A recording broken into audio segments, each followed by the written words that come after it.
A Maryland State woman fears for her husband after his deportation.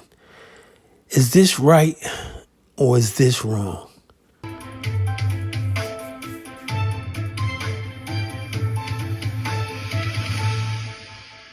Closer look as we welcome you in to News 4 at 6 tonight. I'm Jim Adley. I'm Sean Yancey. Earlier this afternoon, immigrant rights advocates rallied against what they call inhumane living conditions for immigrants detained by ICE in Baltimore.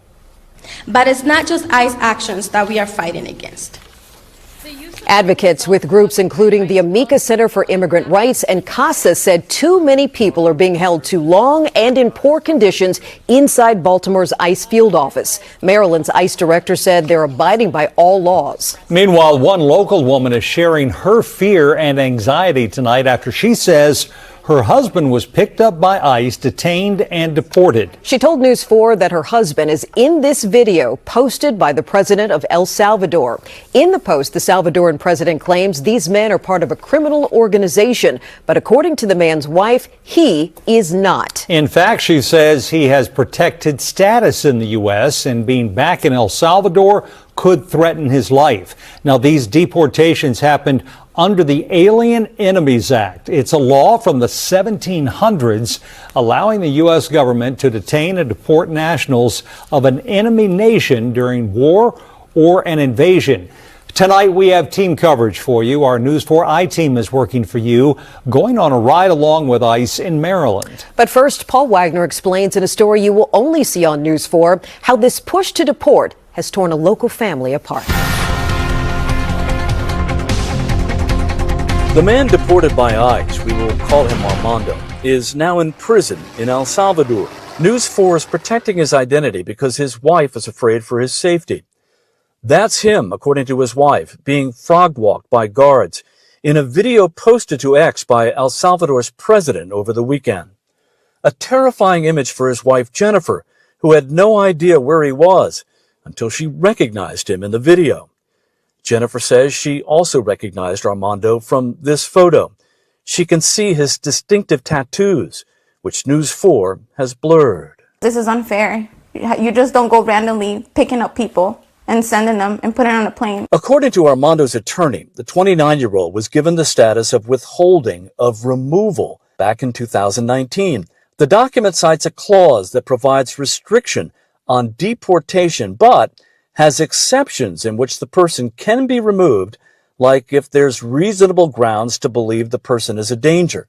Lucia Curiel, Armando's attorney, says he is not a danger and has routinely checked in with ICE.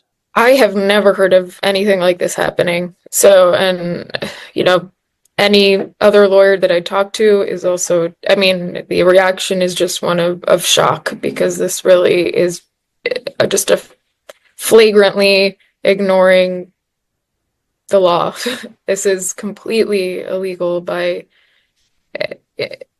any stretch of the kind of imagination. Armando has no local criminal record that we could find, not even a traffic ticket. However, Lucia Curiel says Armando was accused by Prince George's County Police of wearing a gang shirt in March of 2019, a claim she says was never substantiated.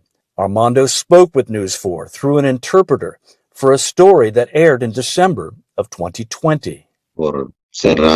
I don't know why they noticed me. Perhaps because of my Latino race, they labeled me as a gang member, which I have never been, and I have no criminal record in my country or in the United States. Lucia Curiel worries that original accusation may be the reason Armando was targeted.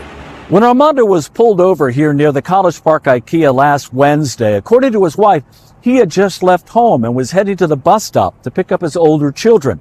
He had his little boy in the car with him. From everything we know, this was not a random traffic stop. ICE agents were looking for him. In a recent interview with the News 4 I-team, the director of ICE operations in Maryland said everything ICE does is highly targeted. Jennifer says she took these photos of the agents as they took her husband into custody. That's Armando sitting on the curb. We have blurred his face for safety. When they put him in the vehicle, they still took me to the vehicle and opened the door and told me to say goodbye to him. He just told me to take care of my kid. And I told him everything's gonna be fine. You're gonna come back because you haven't done nothing. You have your work permit.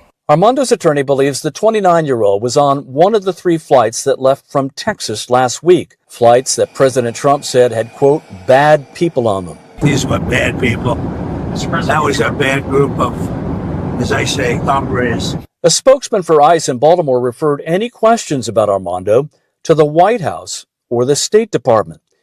In yesterday's White House press briefing, reporters asked the press secretary how they determined everyone they detained had a criminal record. I can assure the American people that Customs and Border Patrol and ICE and the Department of Homeland Security are sure about the identities of the individuals who were on these planes and the threat that they pose to our homeland. Lucia Coriel says the only recourse now may be filing a lawsuit. Because the government of the United States has clearly violated his rights by deporting him to El Salvador and violated U.S. law by deporting him to El Salvador. For now, the only thing Jennifer and her children can do is wait.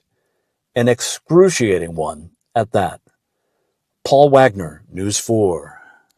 Now, the family members of 3 people who were deported to El Salvador have told NBC News and Telemundo that their loved ones did not have any criminal backgrounds and were not gang affiliated.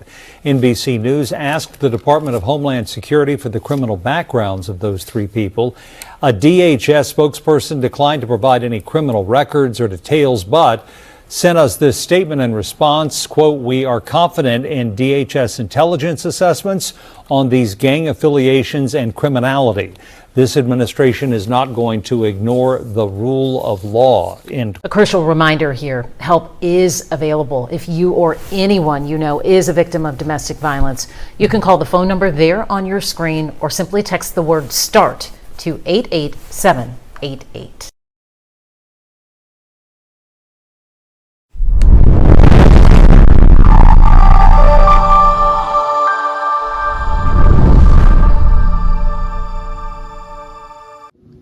Thanks for watching. We appreciate you.